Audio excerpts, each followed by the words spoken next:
कि Indian soil पर 9 साल का एग्जिस्टेंस था, जिसमें तमाम सारे जितने उसने वायलेंस किए थे,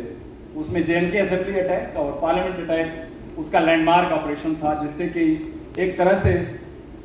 ये पता लगा कि यह ऑर्गेनाइजेशन बनने के 1.5 साल के अंदर गाजी बाबा के जरिए इतना बड़ा कांड कर सकती है केंद्र के राजधानी में, दिल्ली में, जबकि पार्लियामेंट सेशन में थी। तो he was declare proclaimed offender by the protocol. उसके बाद से गाजी बाबा जो है वो हॉट प्रॉपर्टी था, सारी ऑर्गेनाइजेशन को उसकी तलाश थी और उसके तलाश में हम भी लगे हुए थे। हम कश्मीर में उससे पहले जो लास्ट मिलेनियम के 10 साल थे उसमें मैं 3 साल था और बाद वाले में जो पीरियड था, तो इस ऑपरेशन में शायद उसने भी प्राइम मिनिस्टर महोदय के विजिट को एक सही टाइम चुना था कि जब वो बता सके कि पब्लिक में कि मेरी एग्जिस्टेंस है, और वो थोड़ा एवब बोर्ड गया और जोश में आया और अपना अड्डा उसने श्रीनगर सिटी में शिफ्ट किया। इसी कार्रवाई में हमको जो क्लू मिला, ये 72 घंटे की कंटिन्यूअस चलने वाली कहानी है, जिसमें 72 आवर्स लगे थे। उस 72 आवर्स में ना कोई सोया था, ना किसी ने रेस्ट लिया था, क्योंकि वो ब्रेक हो ही नहीं सकता था।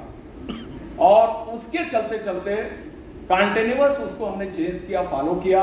और करने के बाद जब हम अंतिम प्रहार वाले मुद्दे पर गए तो हमको पता था कि एक ऐसा आदमी है जो इससे पहले 3 बार कार्डन से बच के निकल चुका है,